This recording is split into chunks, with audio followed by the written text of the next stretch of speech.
denme como un minuto para buscar el para hebreo. compartirlo.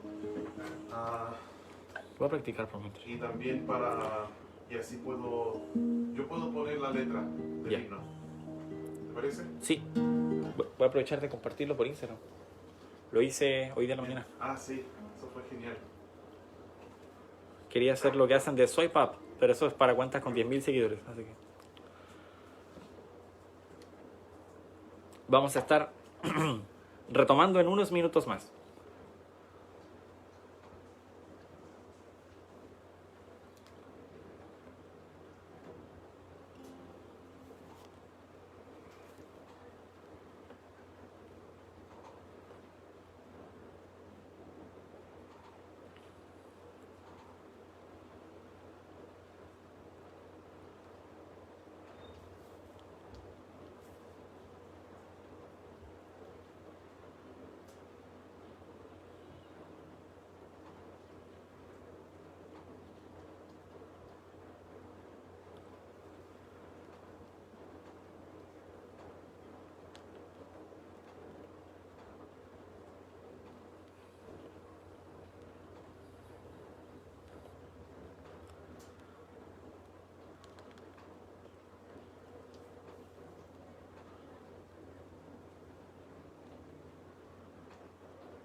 Ya está la letra, hermano, cuando Ok, no hay apuro, porque igual las personas deben ir conectándose. sí. Dile si alguien puede compartirlo, ya que no tengo celular, o tú mismo si puedes compartir Sí. el link con el grupo.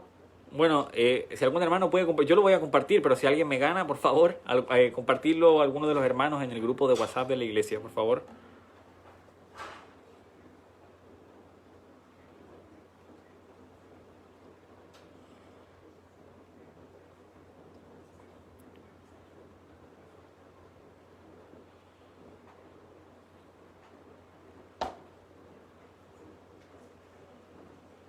Ya, a ver si gano.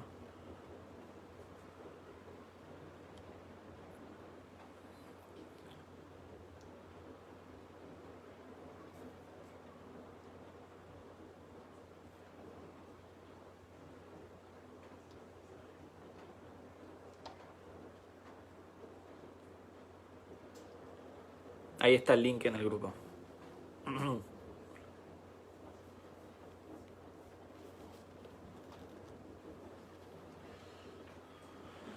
Ya, entonces vamos a cantar, perdón, el número 107, Pecador, ven a Cristo Jesús. Digo número 107 para los que quizás tengan una copia del himnario en sus casas, yo tengo una. Es bueno que estemos cantando con la familia o solos a nuestro Señor. Pecador, ven a Cristo Jesús.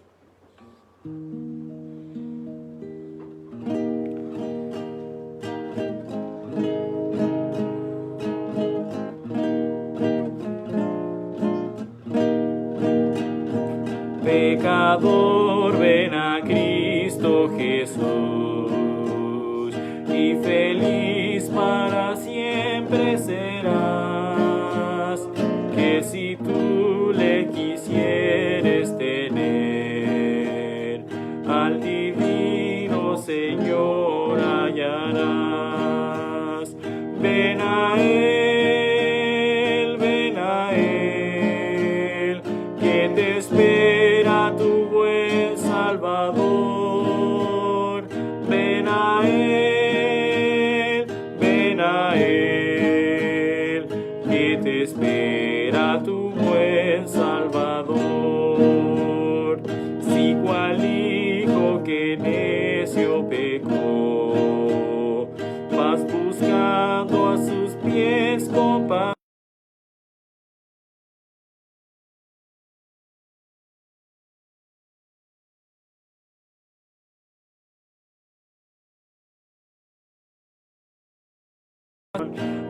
a Él, ven a Él, que te espera tu buen Salvador. Ven a Él, que te espera tu buen Salvador. Si en pecado te sientes morir, Él será tu doctor celestial y hallarás en su sangre también medicina que cure tu mal. Ven a Él, que te espera tu buen Salvador. Ven a Él, que te espera tu buen Salvador. Ovejuela que huyó del redil, he aquí tu benigno Señor, y en los hombros llevada serás de tan dulce y amante pastor. Ven a Él, que te espera tu buen Salvador. Ven a Él, que te espera tu buen Salvador. Amén. Voy a dejar esta guitarra por el piso y vamos a comenzar con el mensaje.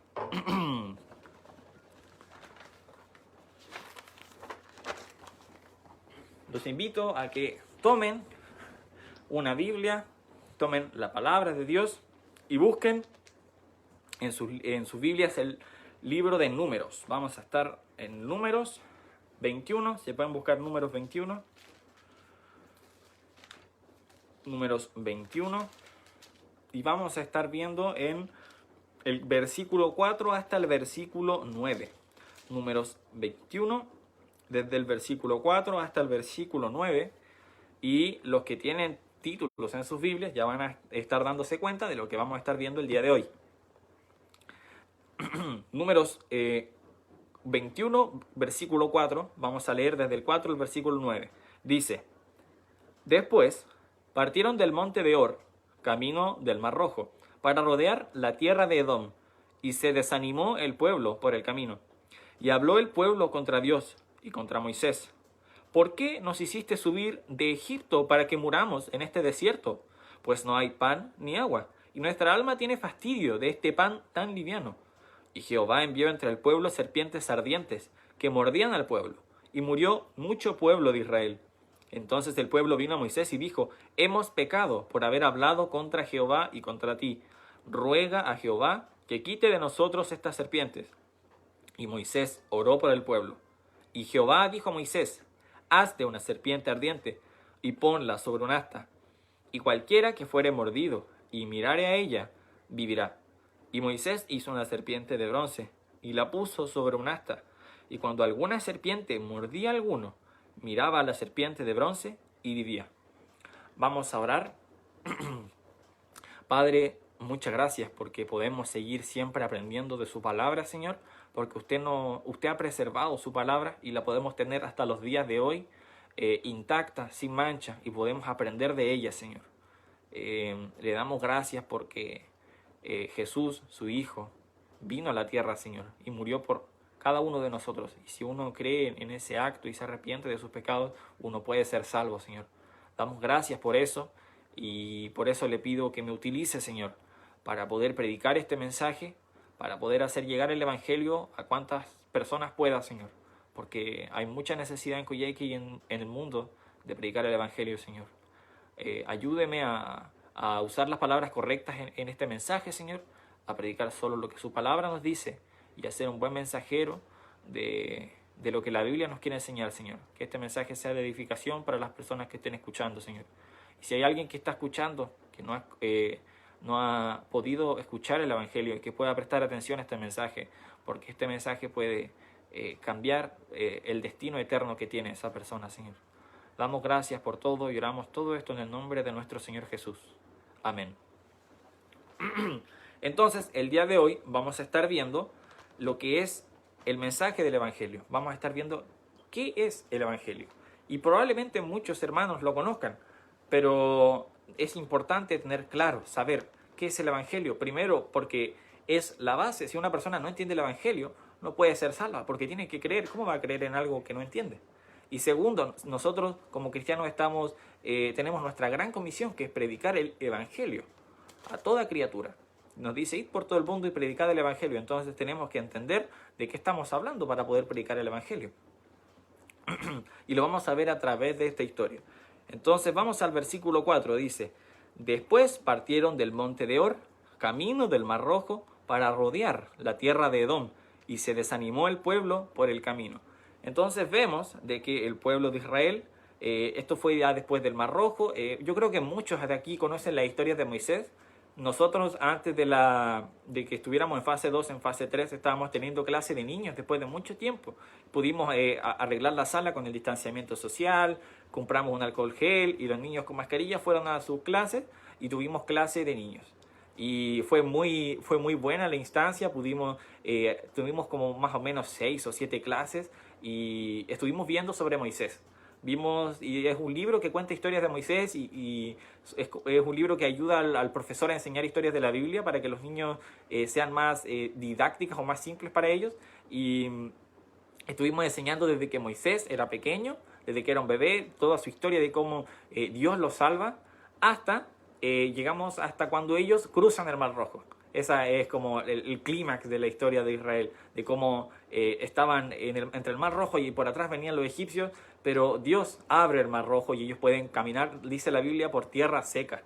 Es un gran milagro que Dios hizo con el pueblo de Israel. Y recordemos que ellos estuvieron en esclavitud por mucho tiempo. Faraón fue muy cruel con ellos. Sé que con Pastor han estado viendo y yo también hoy día estuve escuchando en la mañana sobre la vida de José. Han tenido esa serie de sermones sobre la vida de José y esto viene después de José, porque después de José viene una generación que no conoció a José, que no conoció a Faraón, y ahí es cuando empieza la esclavitud del pueblo de Israel. El pueblo de Israel se encargaba de construirle ciudades a Faraón y eran sus siervos y no eran bien tratados. Faraón, cuando se dio cuenta de que prosperaban, empezó a subir su trabajo y tenían que, por ejemplo, ellos construían bloques de cemento, de barro con paja. Y entonces la paja ellos se las daban, pero después Faraón dijo no les vamos a dar la paja, ellos van a tener que buscar su propia paja, pero tienen que hacer la misma cantidad de ladrillos, si no los vamos a azotar. Entonces Faraón fue muy cruel con ellos y el pueblo de Israel clamó a Jehová y Jehová escuchó ese clamor. Entonces ahí es donde vemos cómo Moisés está frente a la zarza ardiente y Dios le dice que tiene que ir donde Faraón y decirle que libere a su pueblo para que le sirva en el desierto. Y vemos cómo Dios a través de las 10 plagas de manera milagrosa, y no se puede poner en duda de que fue milagro y poder de Dios, porque quizás alguien podría decir, pero a lo mejor lo de las ranas se puede explicar científicamente porque en esa época hubo tal cosa y es imposible. Solo por el poder de Dios ocurrieron esas 10 plagas milagrosas y Faraón, después de la 10ª plaga, la muerte de los primogénitos, decide liberar al pueblo de Israel. Pero Faraón, como su corazón se había endurecido, no quiso liberarlos enseguida, sino que cuando ellos estaban en el Mar Rojo, a orillas del Mar Rojo, los persiguió y venía el ejército. Y aquí pasa algo interesante. Cuando pasa eso, el pueblo de Israel duda. Y vamos a ver que es algo que se repite mucho en la historia del pueblo de Israel. Yo diría que puede ser parte de los 2 grandes errores que cometía el pueblo de Israel en esa época. Ese puede ser el primero, que era dudar de Dios. Cada vez que ocurría algo decían, ¿por qué nos sacó de Egipto para morir en el desierto? Y después Dios les da, por ejemplo, agua de la peña de Oreb, les da el maná, les da las codornices. Entonces ellos siempre dudaron. Y también hubo muchos problemas con la idolatría. Sabemos que ellos venían de Egipto y en Egipto adoraban a muchas cosas que de hecho estaban relacionadas con las plagas. Ellos adoraban al río Nilo, adoraban a muchos insectos, a las ranas. y todos esos eran dioses falsos.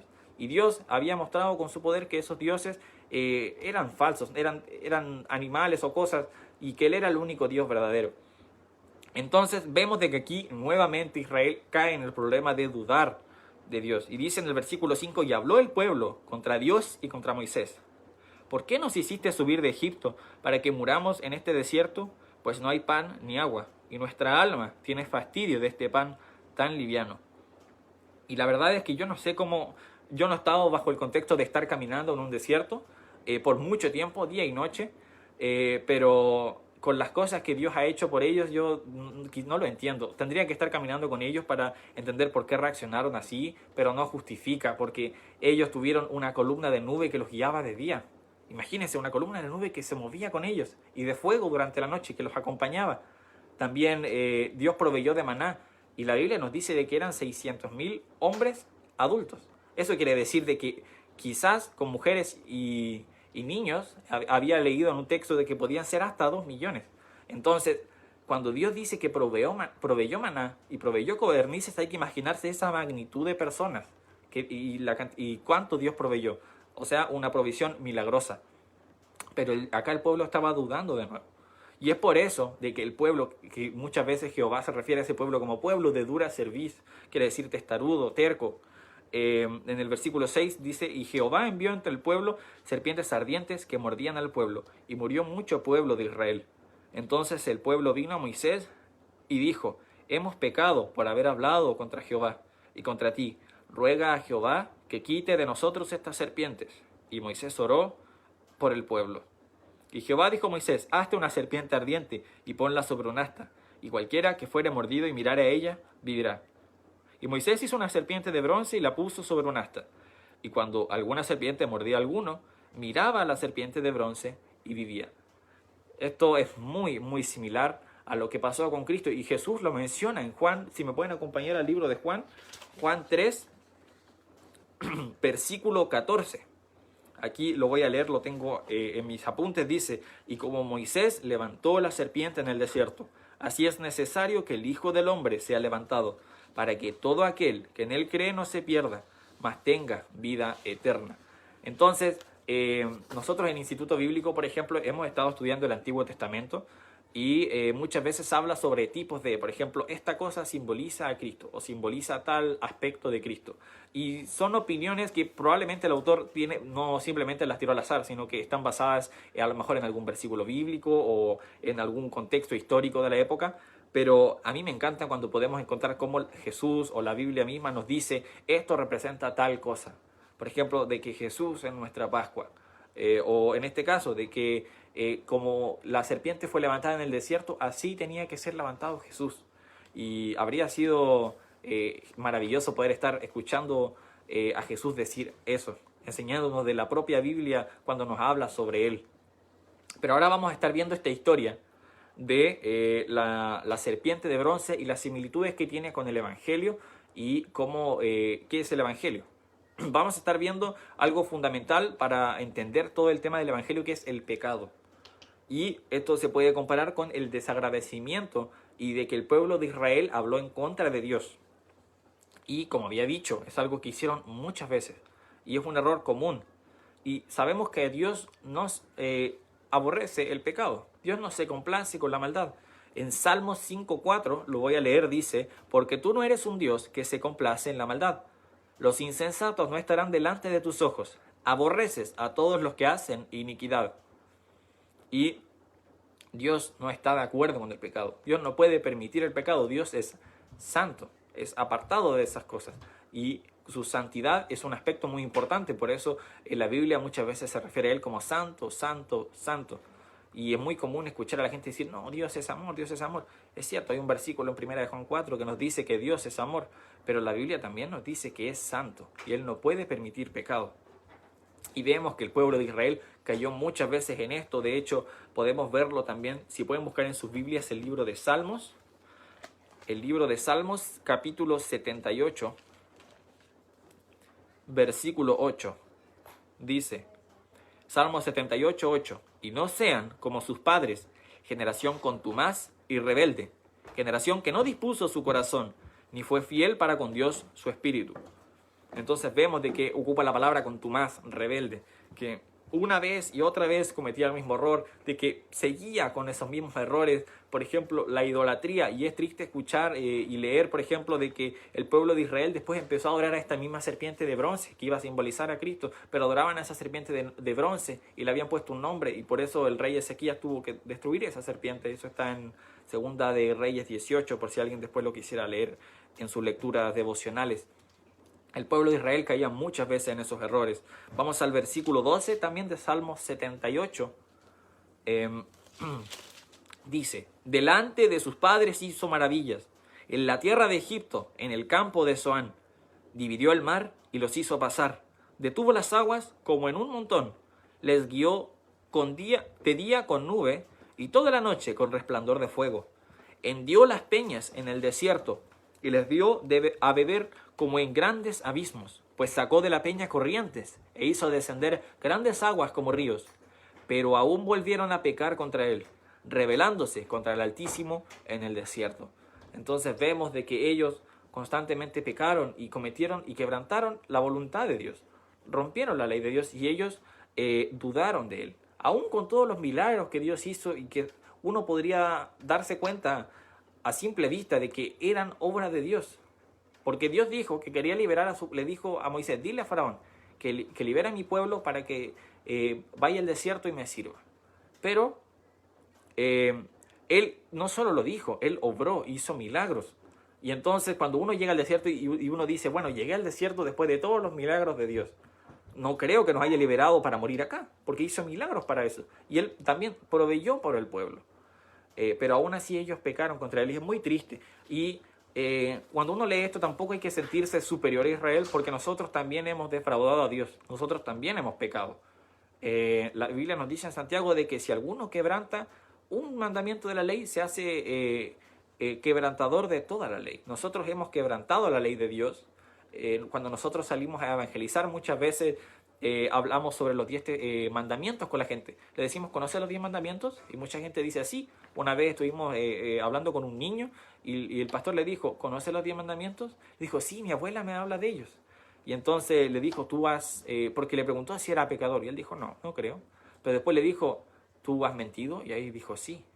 Cuando también estuvimos, me acuerdo, predicando con el hermano Jorge, no sé si estará viendo, saludos, estuvimos predicando a unos jóvenes, nosotros jugamos fútbol con ellos, los vimos en la cancha, jugamos, y después empezamos a hablar un poco. Perdón, no fue hermano Jorge, fue hermano Juan, ahí sí, ahí me acordé, ahí yo veo que hermano Juan está conectado, me iba a corregir, y hermano Juan le dijo: ¿pero tú has mentido? Y él dijo: sí, porque sabía que había mentido y que probablemente lo había hecho muchas veces. Y nosotros también, nosotros hemos quebrantado la ley de Dios, hemos mentido, hemos robado. Y robado no solo significa meterse a un banco y sacar un cajero o decirle: dame todo tu dinero, sino también, por ejemplo, voy a la frutería y veo una uva, la saco. Y uno dice: pero es una uva, pero no pagamos por esa uva y esa uva está a la venta. Entonces eso es robar. Así de simple. Nosotros de muchas maneras hemos quebrantado y hemos ofendido a Dios. Y la Biblia nos dice en Romanos 5:12 que como el pecado entró en el mundo por un hombre, y por el pecado la muerte, así la muerte pasó a todos los hombres, por cuanto todos pecaron. Mi hermana, por ejemplo, mi hermanita chica, está aprendiendo versículos. Y uno de los versículos que aprendió también es Romanos 3:23, que dice: por cuanto todos pecaron y están destituidos de la gloria de Dios. Dice: por cuanto todos. Eso no solo lo incluye, cuando uno predica el evangelio y dice: ¿sabe qué, caballero? Usted es pecador. Uno no lo dice en aire de superioridad. Nosotros también hemos pecado. Una frase que había dicho pastor también, que cuando uno está evangelizando, no es más que un mendigo diciéndole a otro mendigo dónde encontró pan. Nosotros somos todos pecadores. Pero, y el pecado tiene una consecuencia, que es la muerte. Eso nos dice Romanos 6:23, porque la paga del pecado es muerte. Y, por ejemplo, cuando Adán y Eva pecaron, eso está en Génesis 2, cuando Adán y Eva pecaron, Dios dijo que el día que comieran de ese árbol, ciertamente morirían. Pero ellos no murieron físicamente ese día, porque sabemos que Adán vivió casi como 900 años. Entonces, ¿a qué se refería Dios? Era una muerte espiritual. Y ahora vamos a ver un poco sobre la muerte, que vendría en este caso en la historia a ser la serpiente. Y es interesante, busqué un poco sobre la serpiente y busqué sobre la serpiente feroz, dice.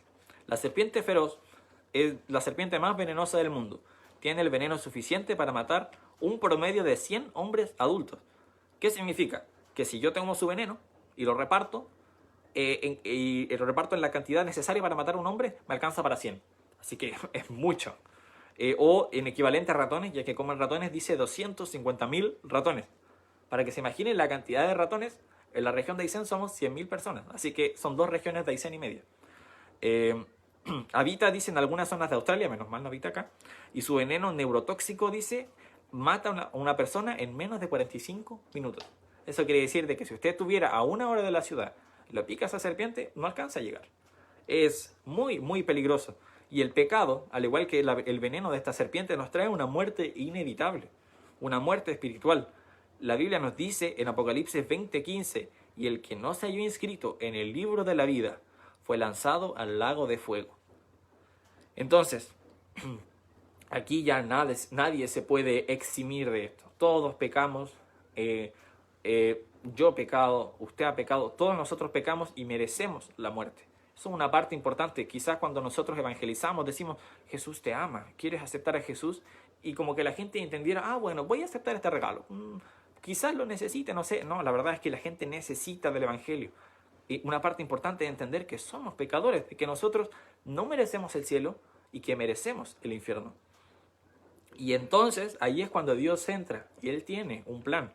Vamos de nuevo a leer el versículo 7 de Números 21, versículo 7 dice: Entonces el pueblo vino a Moisés y dijo: Hemos pecado por haber hablado contra Jehová y contra ti.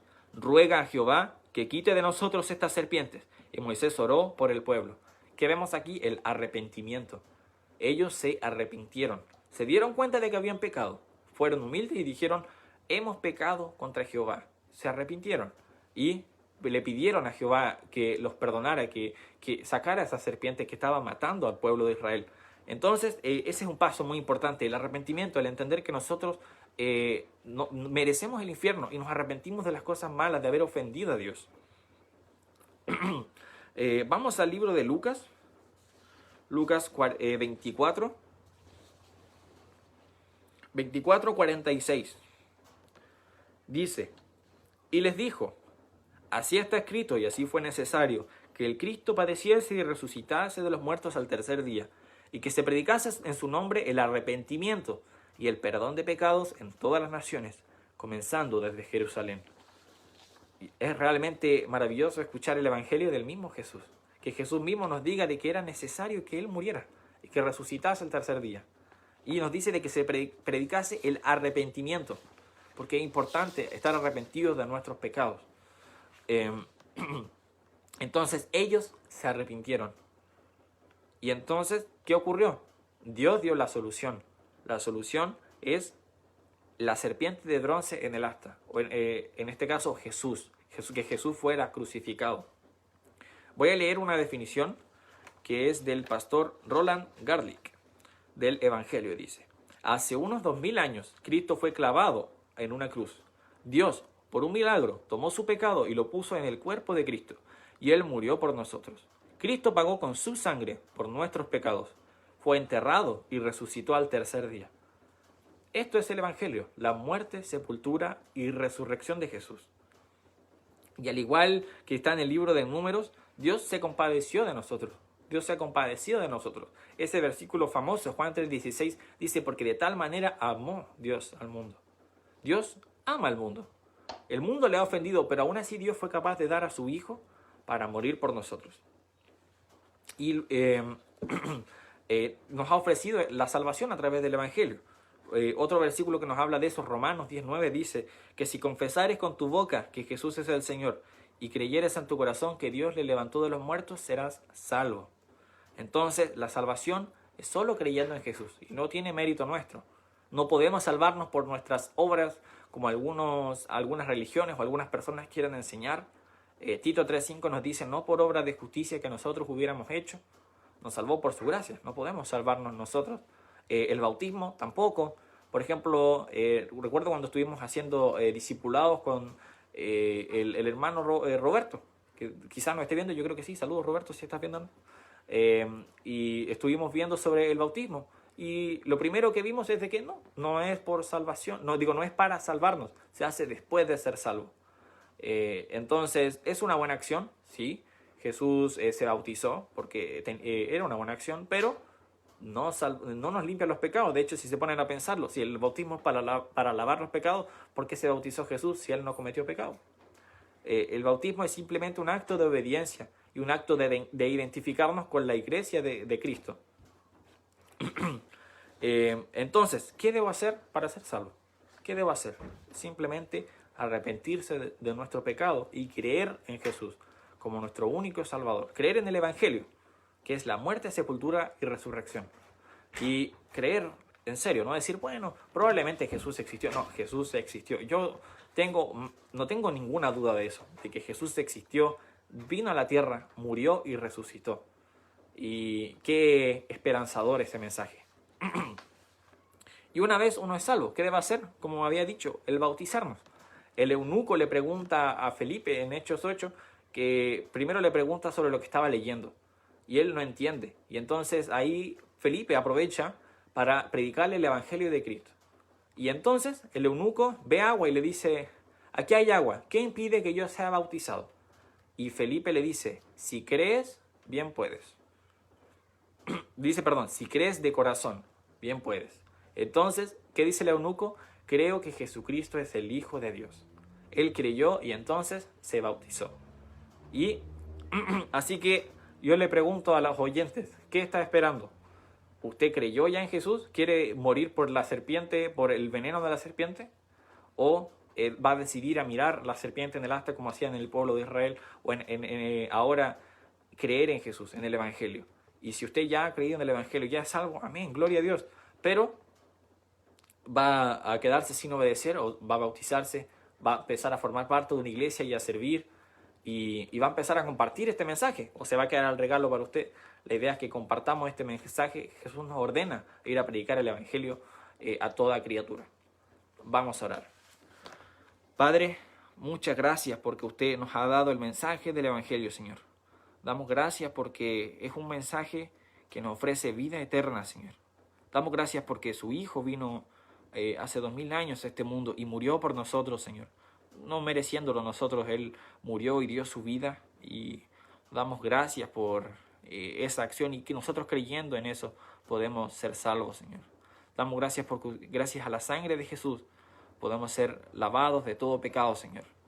Y en este momento quisiera pedirte que si hay alguien que está escuchando y no ha tomado esa decisión, Señor, que pueda tomar esa decisión, que pueda creer en el Evangelio. Y si tal vez hay alguien que ha tomado esa decisión, pero no ha ordenado su vida, no se ha bautizado, no ha decidido empezar a leer su Biblia, empezar a orar, que empiece a cumplir con la voluntad del Señor, Señor. Y que si tiene alguna duda, se pueda poner en contacto con Pastor o conmigo para que podamos nosotros ayudarle, Señor. Damos muchas gracias por todo y oramos todo esto en el nombre de nuestro Señor Jesús. Amén. Y bueno, hermanos, muchas gracias por haber estado en la transmisión. Nos vamos a estar viendo en las siguientes transmisiones. Que les vaya muy bien. Que tengan buena noche.